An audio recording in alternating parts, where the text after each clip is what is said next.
Hariom sir. Hariom Hariom. Just Hariom sir. Hariom. Just a minute.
वो भी mobile देखते हैं.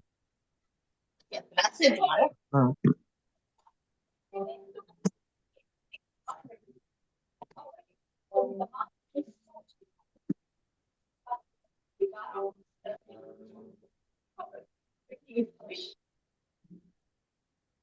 Just 1 minute.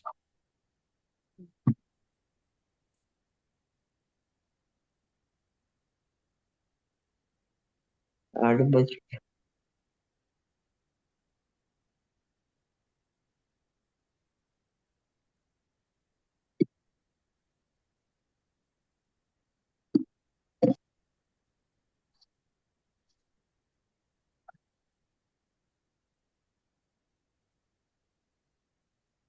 Good morning. Good morning. Too early for a class. Okay, we'll start. We'll start with the chant.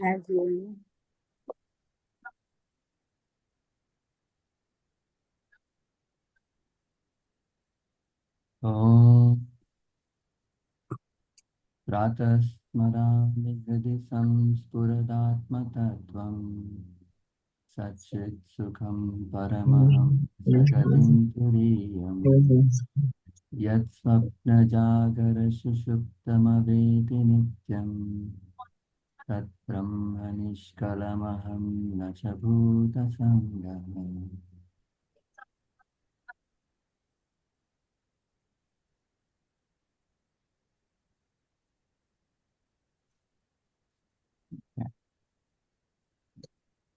So we will chant from verse 11 to 15.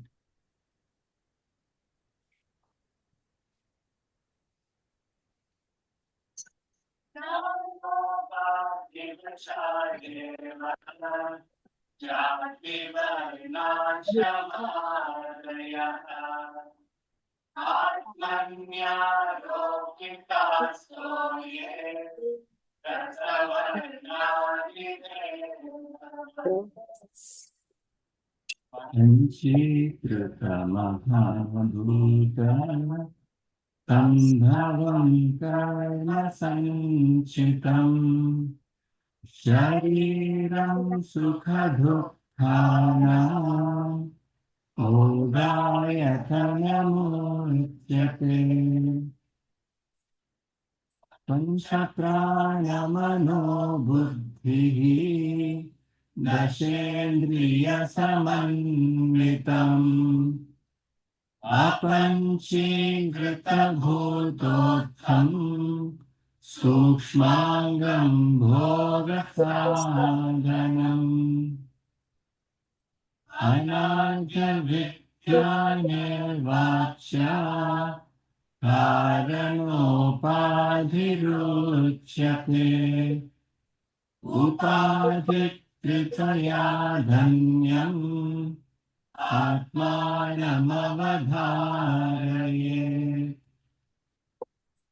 पञ्चकोशाधियोगेन तन्मय इव स्थितः शुद्धात्मा नीलवस्त्राभि योगेन स्फटिको यथा. Okay. Any questions?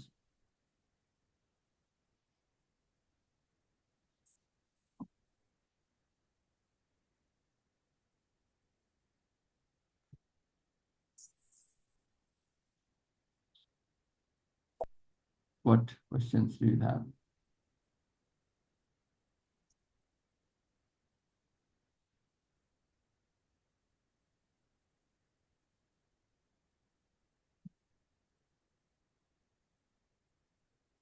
So in verse 12,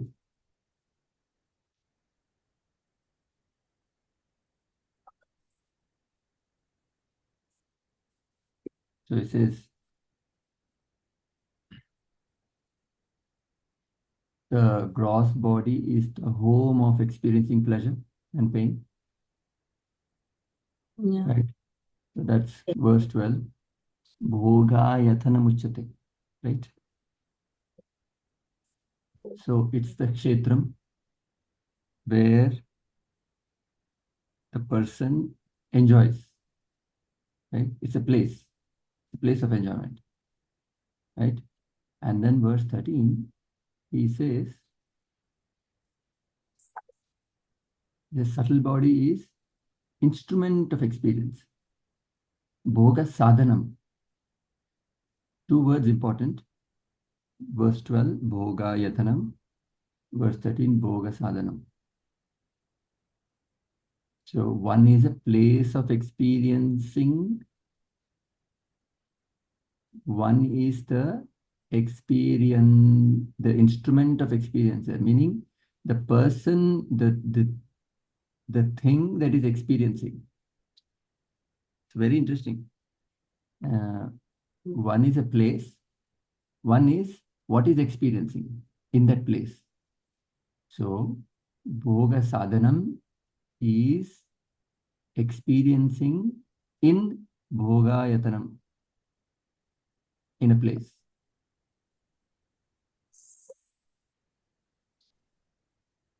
So, bhoga sadhanam is the subtle body. So, your mind and intellect experiences the world. Then what are you doing? Only enjoying. Now, who is enjoying? Bhoga sadhanam is enjoying. Subtle body is enjoying. In the gross body, through the gross body. What are you doing?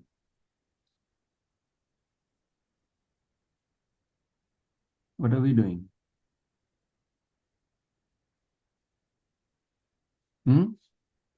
What are you doing? Isn't it interesting? Two words he uses. Subtle body is experiencing in the gross body. So, what am I doing? Am I witnessing? You are witnessing.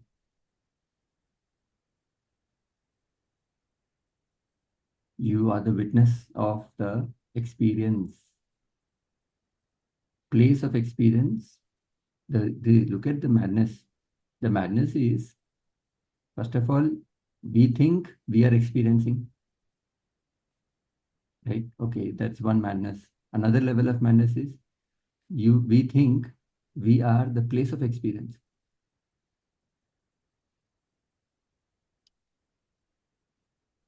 First is, which is a little subtle, is I think I'm experiencing hot, honor and dishonor. I think I'm experiencing pain and joy. But another thing is I think I am going through heat and cold of the body. So that with these two words, he makes that distinction. Who is experiencing? Subtle body is experiencing. I am witnessing. Subtle body is experiencing in the gross body. In the house, you eat. House doesn't eat. Through the house, you eat. In a sense, here, body.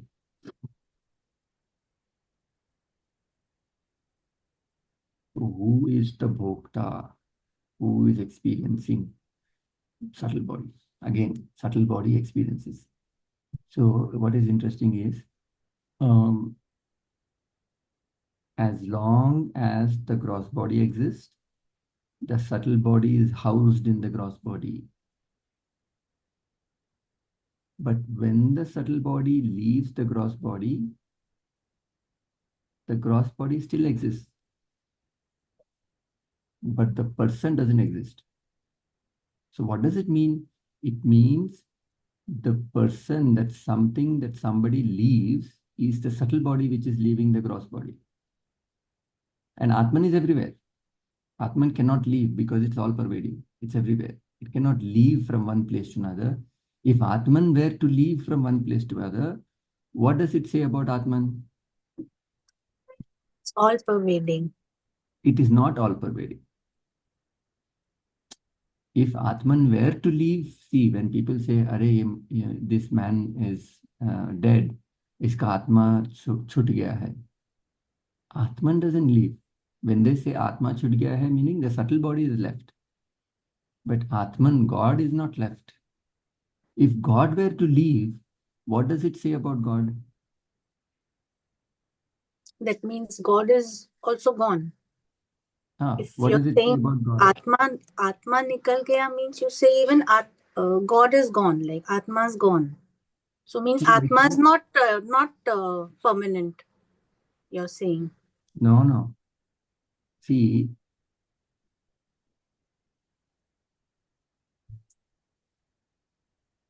any movement can happen from one place to another, right? Right? Now, can you say that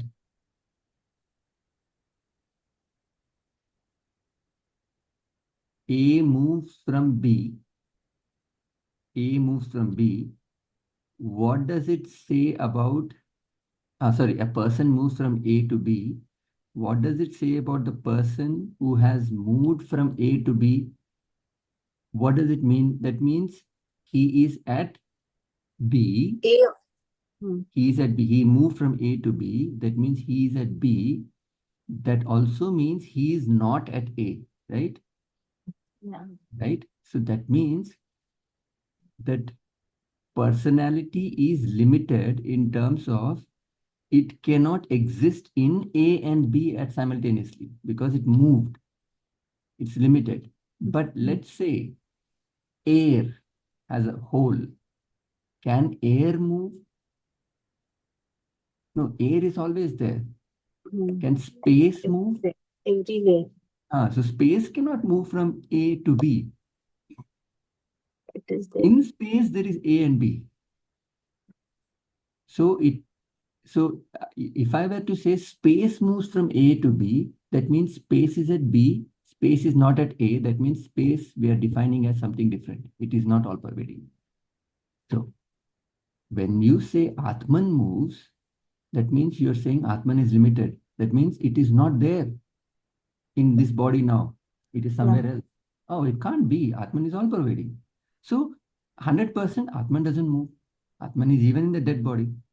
But what moves? Subtle body moves.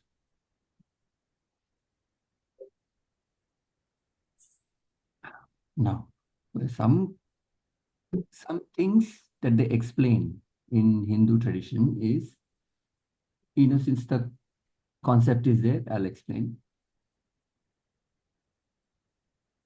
They say there are times when the gross body is not there, but the subtle body is there. So हम लोग बोलते हैं ना भूत, this and that we say.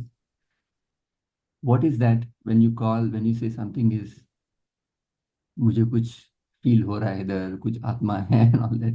Nothing you can see. Subtle cannot contact the gross. Forget about that. That's not happening. But there is a possibility in the Shastras that the subtle can exist without the gross for some time. Why? See, for example, if you see, there is a momentum in the body itself. See, for example, if you cut a snake, right? Let's say, and a snake's head is gone, but the body still moves. The remnant of life is still there, but it's not alive. It's dead. There is no head, but the body still moves. Similar to that, the subtle body is the house of experiences, right? So that subtle body has so many thoughts, so many things it wants to do, so many goals it wants to achieve, so many experiences it wants to go through. And all of a sudden, the gross body is not there for it to go through that experiences, because you need the gross body to experience the physical. Without the gross body, the subtle body cannot contact the physical. Impossible, because it's subtle. It's not gross, right? So me, you, we are the subtle body contacting the gross world with the gross body. You cannot contact anything gross from here in America. Your gross body must be there. Subtly, you cannot contact. You can imagine, that's different. So you need a gross body. Now, when the gross body is dead, the subtle body, they say the Shastras, it keeps lingering because it still has those desires that has not been fulfilled.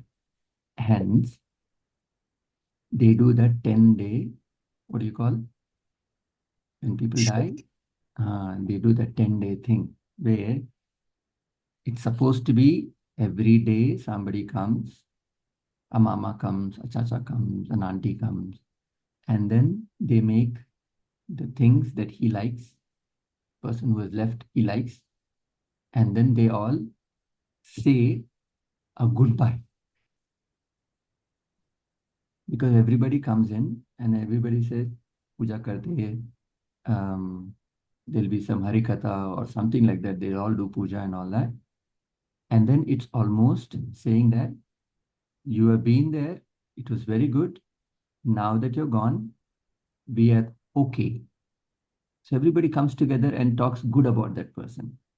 So this subtle body is maybe still lingering there, seeing everything, cannot contact everybody. So comes to understand that, oh, they have divinized the whole thing. They are okay for me to leave. And 10 days or so it takes, maybe, I don't know how many days it takes. Then he leaves. He takes that turn. And then once he takes the turn, he forgets about everything that the previous Janma had. That is the theory. So the Sukshma Sharira will leave the gross body. But it just doesn't go, because that lingering life is still there, that experiential, that the desires are still there. But hence, it is very important in Hindu Shastras that they do the 10-day ceremony. Thank you for being here. You have learned some good things. Thank you for going. Now you can go. Now you can go. Now you can go.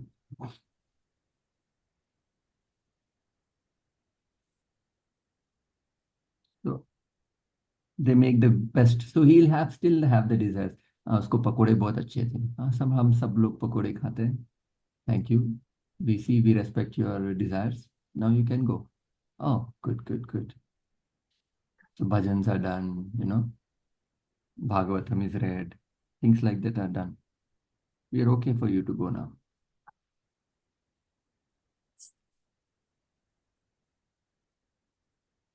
Subtle body, instrument of experience, formed from the elements. So we read this, from how it formed from the elements. These are 17 aspects. So see, there are only three things: gross, subtle, causal body, vasanas, mind and intellect, and the body.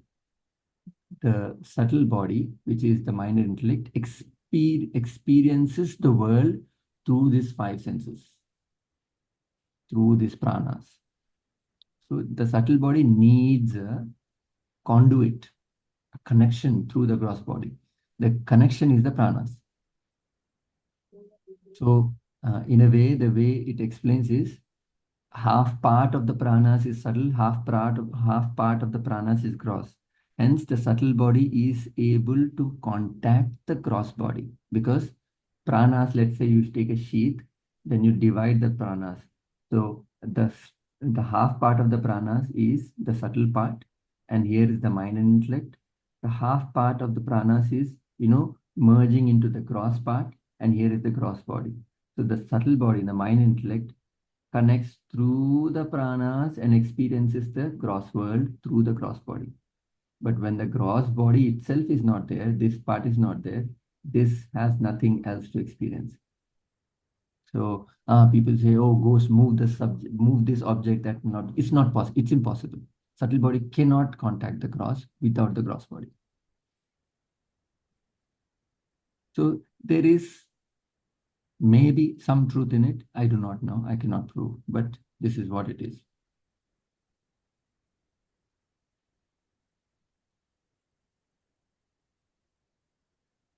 Questions here? Vivek, I have a question. During COVID, when people died, there was nothing that could be done. There could be no pujas conducted. Nothing was done. So what happens in those cases? So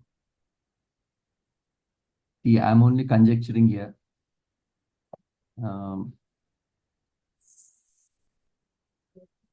At some point, they have to leave. At some point, the subtle body has to come to terms.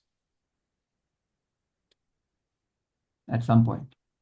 So instead of fast tracking it, like how in Indian culture it's done, please, thank you very much. Please go. In 10 days, you fast track the whole thing. It may take some time more. That's what I think. Because there's no puja, nothing is done. And there's no goodbye. But you know what? Mentally also, some people in their family may be thinking, Arey, he must have gone now, what to do? So they are mentally okay. So that may be a confirmation for that subtle body to leave. Okay, mentally okay. It may take some time because they don't know if he is dead or not in COVID. It may take 5-6 months for them to figure out that he is gone. So it may take some time for him to go. It's possible. It's just not fast tracked. That's about it. That okay, sir? Yeah, thank you.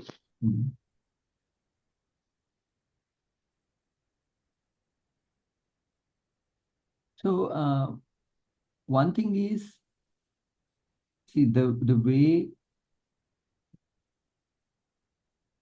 Vedanta must be studied is important.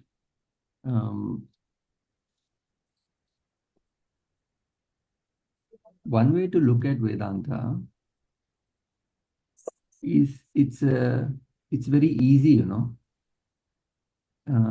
because what Vedanta says, you have no rules, you have no regulations, you are free, you can do whatever you want, but use your intellect.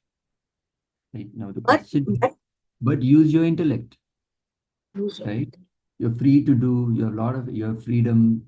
You're a free soul. You're Atman Brahman. You're all infinite. This and that. They say so. It's very attractive to get to Vedanta, Advaita Vedanta. Very attractive because there are no compulsions. There are no compunctions. ये करना है, ये नहीं करना है. So you're free. हाँ, मैं intellect use कर रहा हूँ. Nobody uses intellect, right? Right? So we all think it's very easy to get to Vedanta like this. Uh, So when we talk about Vedanta, following Vedanta, first and the last thing is to have a disciplined life, you know, almost amounting to rigidity. I've told this previously as well. Your life should be almost amounting to almost rigidity. See, they say, you can't be rigid, you got to be flexible. All that is fine, very nice. Very nice to hear, very freeing, very emancipating. अरे यार कुछ नहीं करना है, मस्त. I am free soul, I can debate. Uh, but that doesn't have any effect in life. You know, you will teach. That's about it, but you will not live. To live, you need to have certain standards. According to what the Shastras say, you must live like that. You must be rigid, you cannot be flexible. Sense of proportion, no. Sense of values. Just follow the values. Day or night. See, Raja Harishchandra story, Who Yeah. knows Raja Harishchandra story? Honest he was. Honest to the point of fault. The point of fault. He wouldn't sacrifice. You should read up the story. It's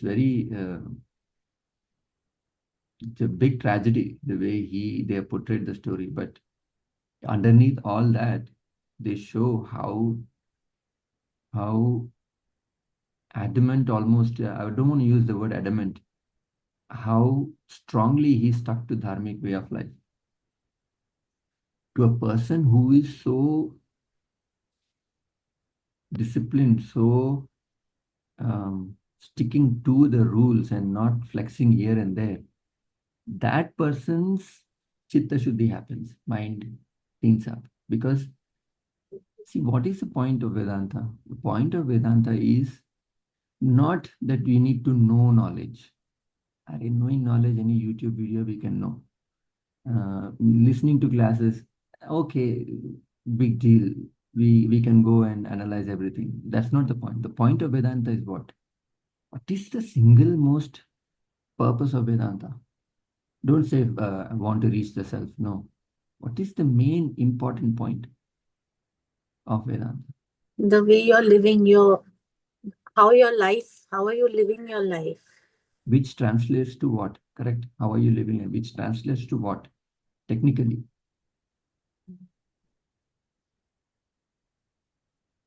Which translates to what does it mean? How are you? Discipline, Discipline means what? Discipline, adhering to rules. adhering to rules means what? What will not let you adhere to rules? Use your intellect. Huh? Use your intellect. What will not let you adhere to the rules? Indiscipline. Which is what? Mind. Mind. Mind. Mind.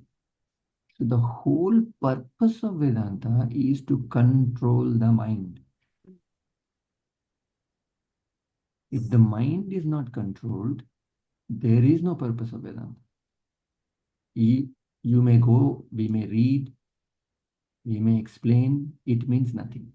It means absolutely nothing. So control of the mind means when you say there's a tragedy happened in your life, when you say mind, don't feel pain. Your mind should not feel pain. That is the control they're talking about. When your mind, so in Shastras, they say a tiger comes in front of you. You should say, all is well, all is well, like that into your mind. Do not feel fear. It will not feel fear. That is the control. That is the effect of Vedanta. The effect of Vedanta is not happy life. Happy life is not Vedanta. Effect of Vedanta is absolute control over the mind. And absolute control over the mind comes from absolute discipline. I was talking to Sushilaji the other day, and then I was asking her how. So, because we are also in this same, as you guys are in this spiritual pursuit, we are also in the same spiritual pursuit. We have not reached that state.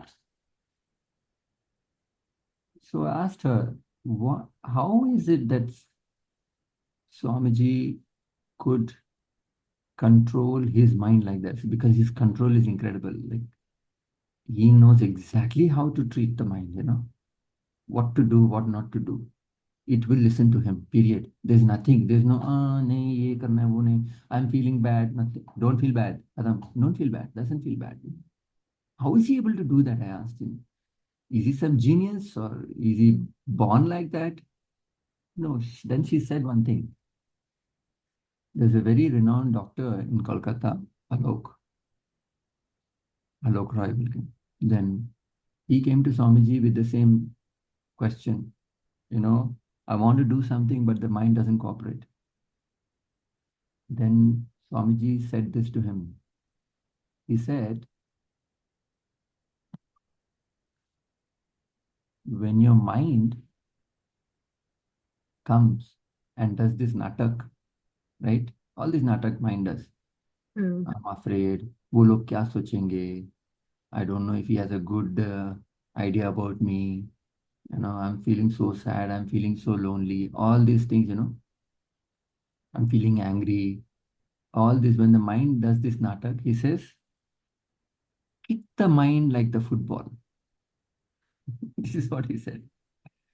He said, your mind is a football, kick it. Again, it will come. No, no, no, you know what? I'm so lonely. Nobody cares about me. Kick it.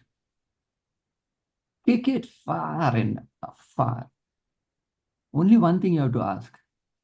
Do you have anything useful to say? Will that help me? If not, I kick you. No, you know what? But she's saying this. She said this.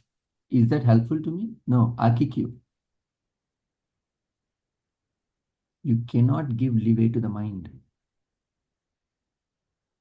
The moment you give leeway to the mind, it will catch hold of you. Have you heard that story about that three pigs and the wolf when you were kids, na? Yeah. The three little piglets and the wolf, right? So what happens with the first piglet? The second piglet says, you know what? I'm very hungry. Can you open the door? The first piglet says, oh, are you really hungry? Oh, then the mother says, don't open. They know that the wolf is outside. The wolf dresses up like a lady, and then can you give me something? She opens, it eats. Second one also opens, it eats. Third one says, I will not open. And it tries. So that's how you have to treat your mind. You can't be giving it weightage which it doesn't deserve. It's like a child, throwing tantrums. No, मुझे ये चाहिए, मुझे ये चाहिए, मुझे ये चाहिए. Will you comply with the child all the time? Kick the football. So unless there is a strong discipline in life, there is no chitta shuddhi. When there is no chitta shuddhi, there is no knowledge going inside. So We spend 18 years, 20 years doing Vedanta, studying Vedanta. There's no change. Why? Because of this. Because we misunderstand Vedanta as, oh, do what you want, but use your intellect. Kiske paas hai intellect? So we are duped by that. Your mind dupes you, saying that, oh, you know what? I'm doing Vedanta. I'm living a good life. I'm doing some charity here. Charity also because you like to do. No, no, no, no, no. Vedanta, I don't get anything from it. I'll just do it. Misguided. There must be a discipline. The point of fault.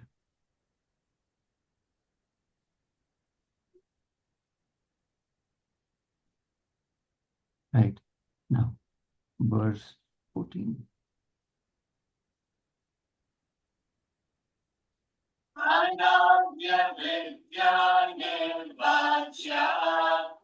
Paranopadhiruchyate upadhyayam anudhaya radhavityaya achama paranopadhiruchyate upadhyayam atmanamavadharaya. So I think we covered this as well, no? A little bit. No, we didn't. So anadhi, what is anadhi? Avidya. Anirvachya. Anirvachya means cannot describe it. What? So avidya is beginningless. Anadi, no adi. And anirvachya, you cannot describe it. Vachya, you cannot describe it. Anirvachya. So avidya, ignorance, which is beginningless and indescribable, is known as the causal body. What is causal body? Ignorance. Yes, causal body is the ignorance, which is the non-apprehension. So there are three stages in apprehension of the or non-apprehension. I'll just show you this.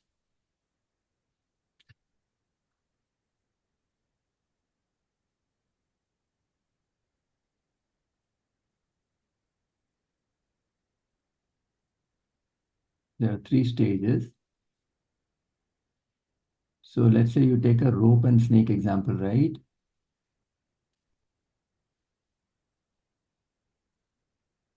Rope and snake example. First thing, one person goes past it, he apprehends the snake as a snake. That's the first. No issues. But the second guy misapprehends the snake. Sorry. I'm so sorry. This is rope. Rope as a rope. So this is no issue, right? Apprehends the rope as a rope. Misapprehends the rope as a snake. There is one in the middle as well. This is called avidya, which is the same person does not apprehend the snake, the rope as a rope, hence misapprehends the rope as a snake. There are three steps. I hope you understand this. See, you must first not understand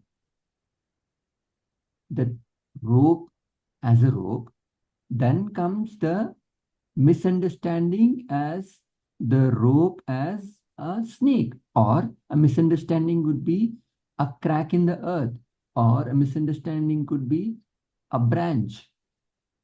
But misunderstandings can be different. Each and every human being's interpretation of the world is different. The way he sees the world is different.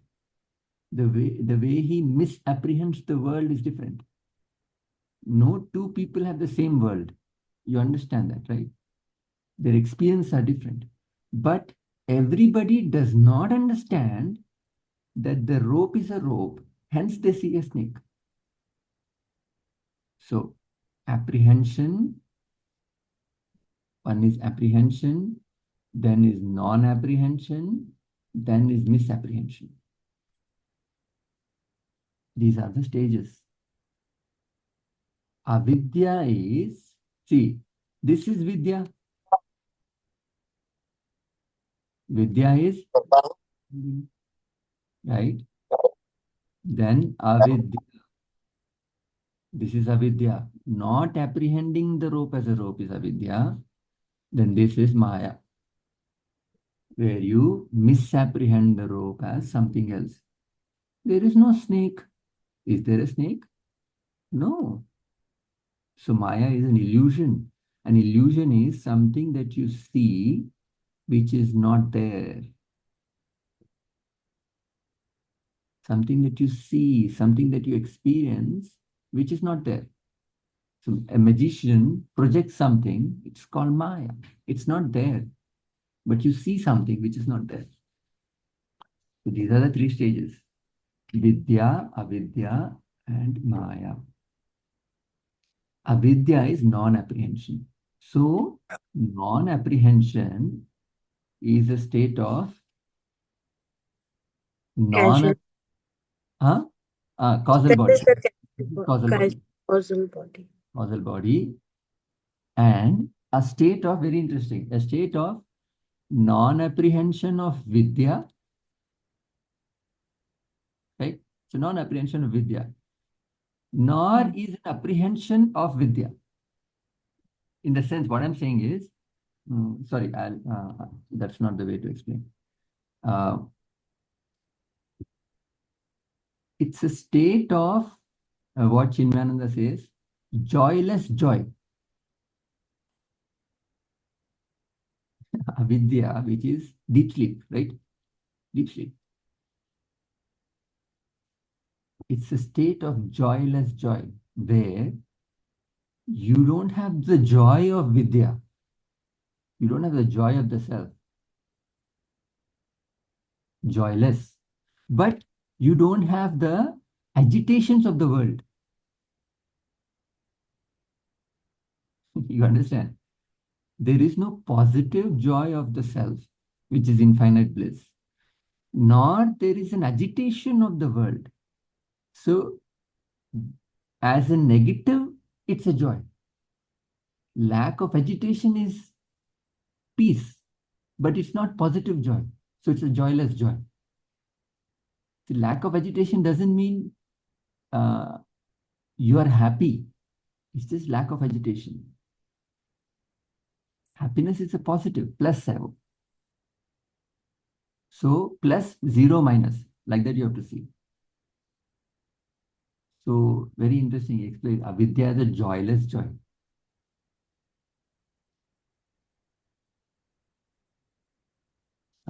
So avidya is the bijam, samsara vrikshasya. Samsara vrikshasya means samsar ka vriksha jo hai, which is misapprehension. Bijam is avidya. The seed is avidya. Dukkhameva phalam. The fruit of that samsara vriksha is dukkham. Samsara vrikshasya bijam avidya dukkhameva phalam. So first thing he says, avidya is anadi. Anadi means beginningless. So beginningless, anadi, is a concept of time. It did not start at that time. It has no start, anadi, right? That's time. So when you talk about time, time is an interval between two experiences, just as distance is a interval between 2 points. What is a distance from A to B? You say, na? We all say A to B. What is the distance at A? That doesn't make any sense, right? What is the distance from A to B makes sense, Okay. right? Similarly, when you talk about time, time is a span from the first experience to the second experience.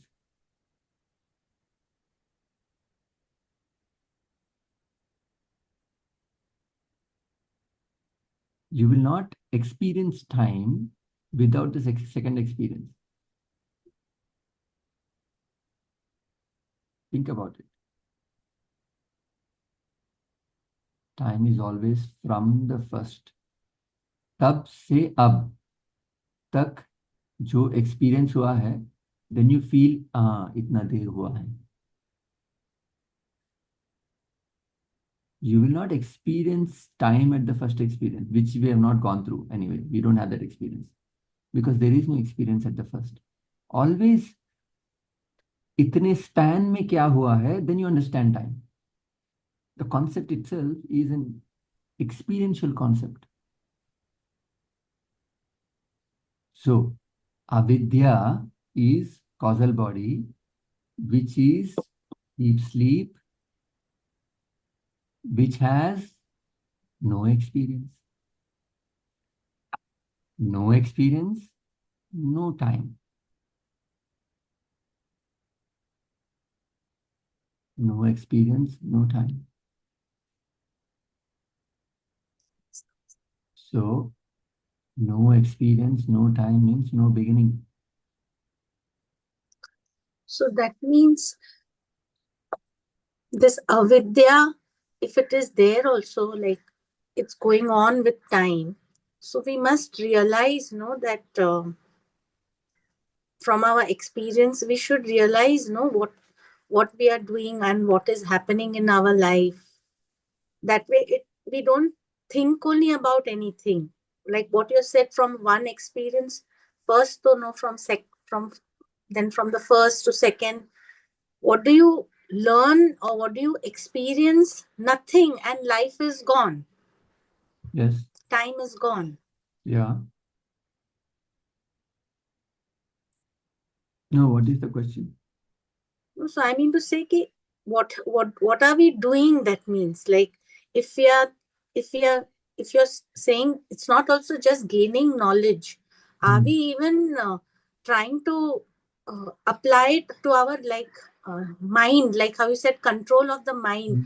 Because experiences say only, even you realize na कि क्या हुआ, कैसे हुआ, like what Yeah. effect it has on you.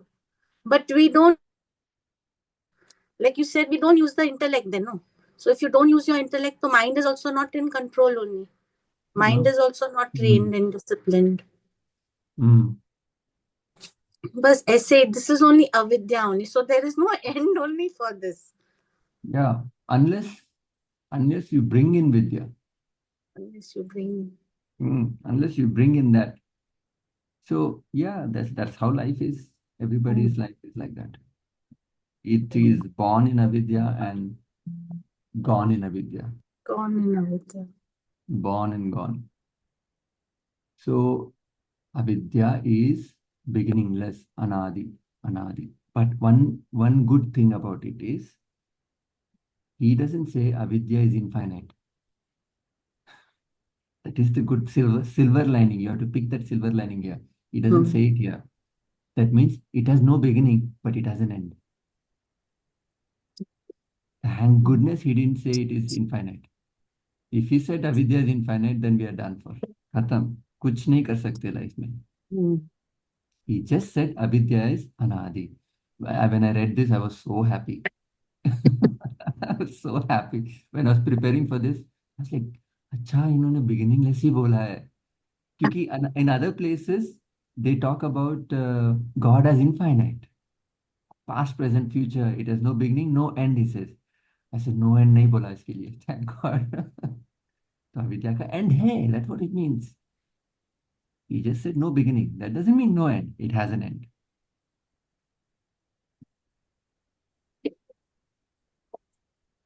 And also, it is there's so many ways to look at this. It's like a dreamer asking, hey, when did this dream begin? Who can answer that question? Another person in the dream cannot answer that question. Right? When did it begin? अरे ये तो कभी का था यार. मगर ये scientist लोग बोलते हैं बिग बैंग से स्टार्ट हुआ था, ऐसे बोलते हैं. मगर अभी और साइंटिस्ट बोल रहे हैं बिग बैंग से पहले ही था वो. पता नहीं यार, अनादि है. Who can answer that question? When did the dream begin? Who can answer? The dreamer himself. No, cannot answer. How can a dreamer answer? It is beginningless. हाँ, तो वो So कैसे आंसर करेगा? there is When no did it time. begin? You cannot say when. The time you cannot say. Somebody can say though. Who can When say? your parents will tell you, or the world will tell you when you're born. But your parents also don't know. Not like that. When did the world begin? He's asking now. World, huh? So Who when will did tell? the dream world begin? Who can answer that question? World beginning, nobody can answer. Somebody can He's answer. saying someone can. Someone can. Who can answer? Don't say the guru in the dream. He also can't answer. You have to answer only. Who can answer? Who is the self-realized soul in the dream?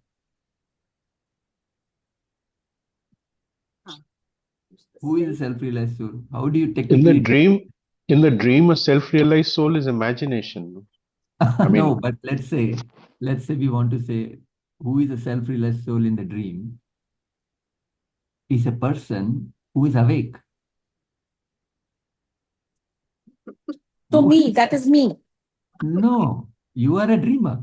The dream. When you Okay, wake I'm the up, dreamer. Then who's awake? In the dream, who's awake, he will tell uh, you.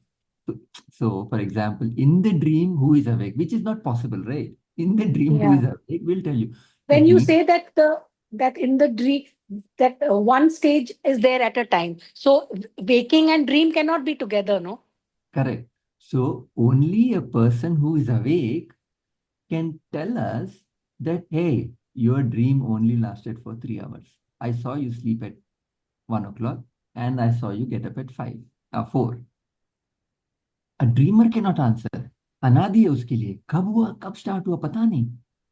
But a person who is awake, who sees you sleep and will tell you, let's say he has an access to your dreams. He'll say, hey, इतना ही घंटे था तेरा dream. 3 घंटे का था.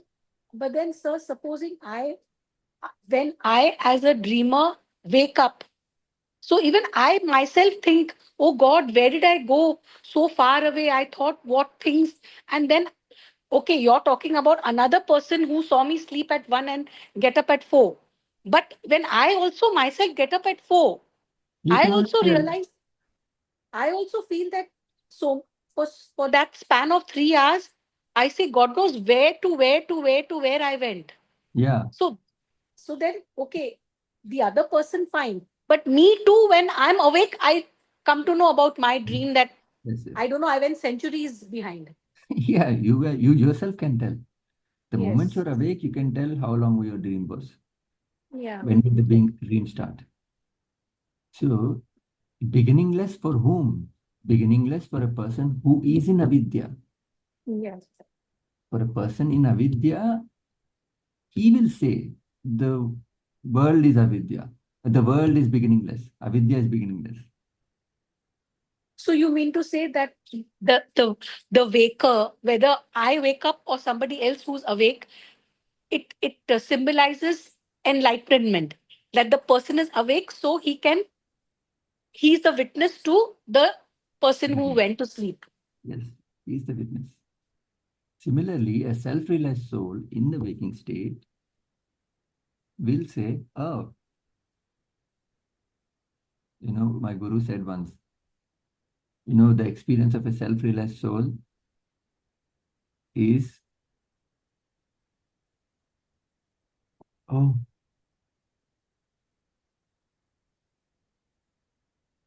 that's his experience of the waking world. He just like nods up, oh, he wakes up. Oh, that's the waking world.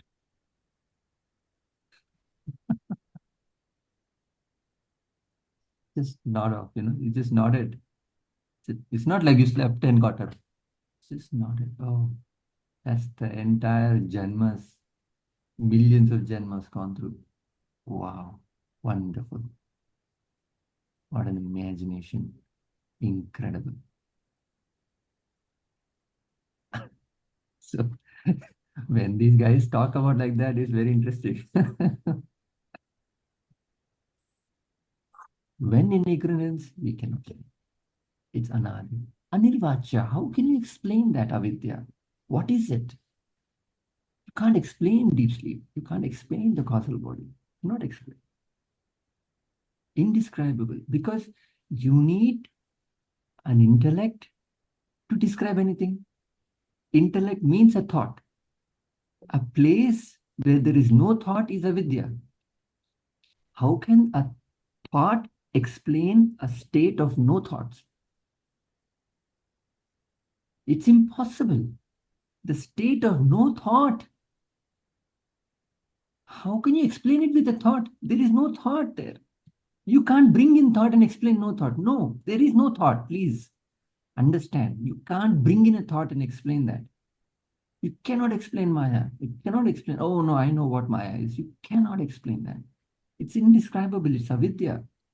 Now, there is no point in asking a question, which is a very futile question, which Swami Ramatirtha says, how did this world begin? I want to know. Why am I in this ignorance? I want to know. Why am I not realizing that I am the self? I want to know. Why did I come to this state? I want to know. You cannot ask that question. You cannot know.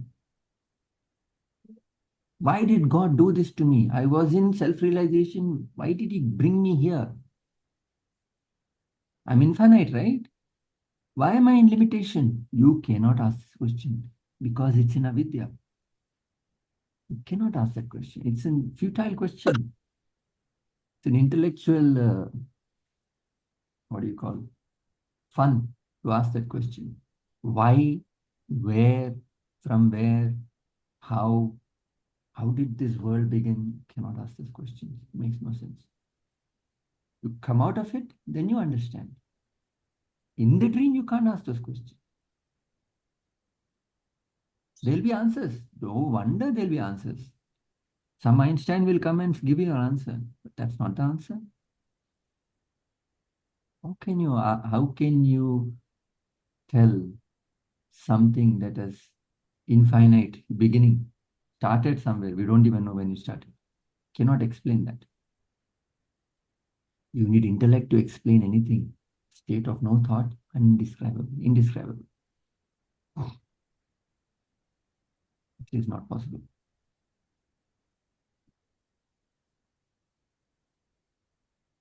Experience starts with subtle body.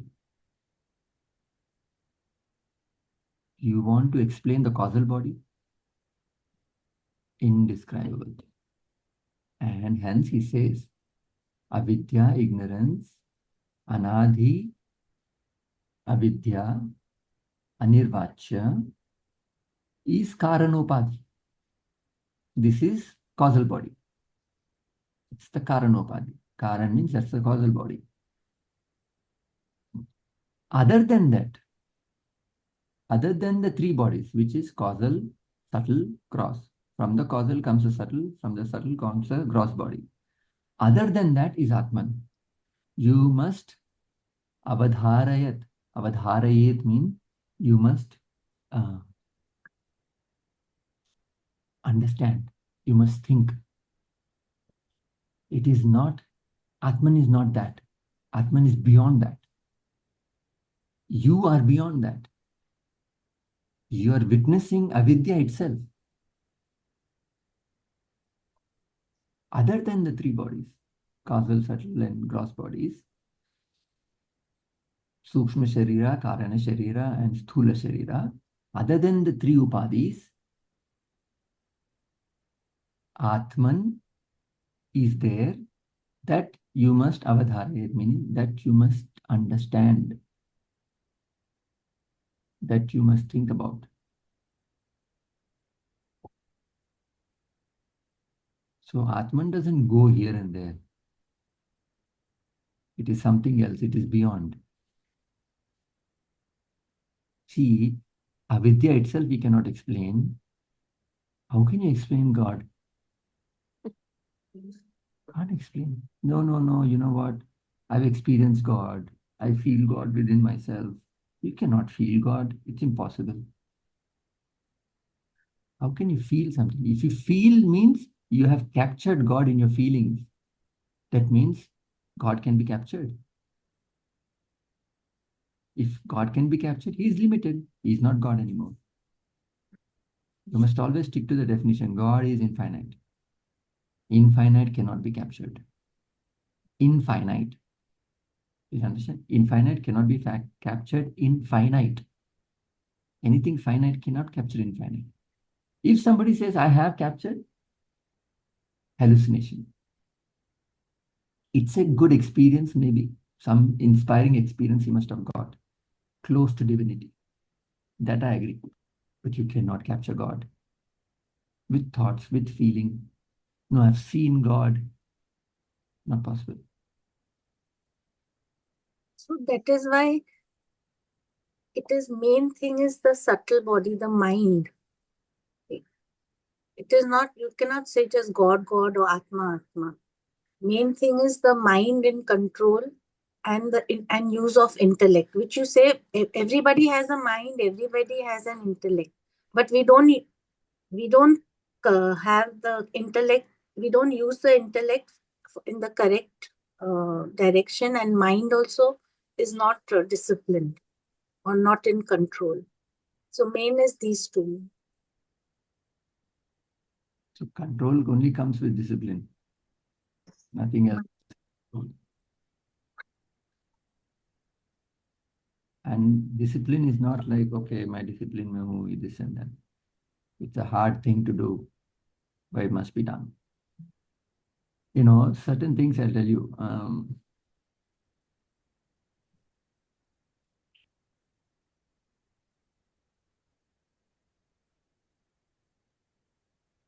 Every day, morning, you must get up and thank God.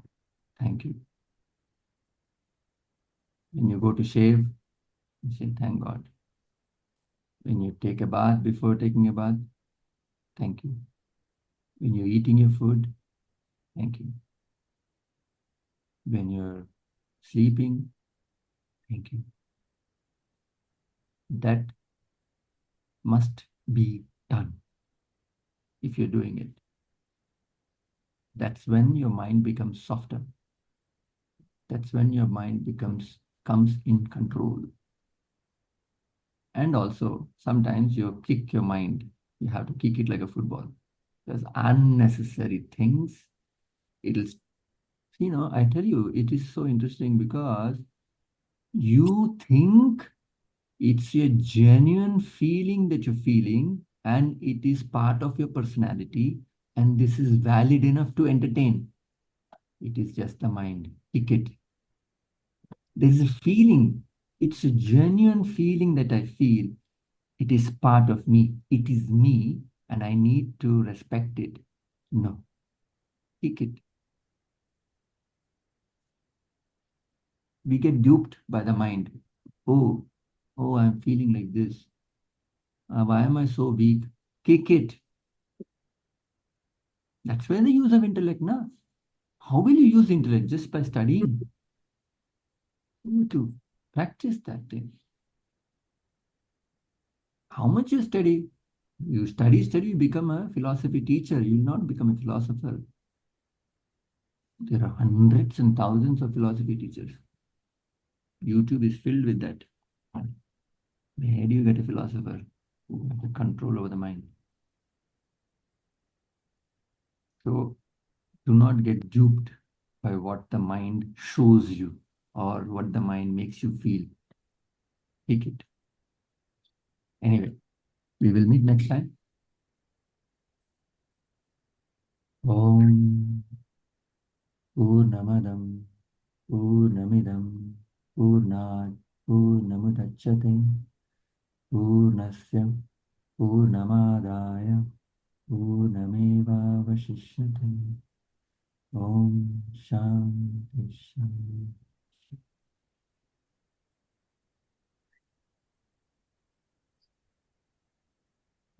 Okay, we'll meet next time. Thank you. Thank you. Hari Om. Hari Om. Hari Om.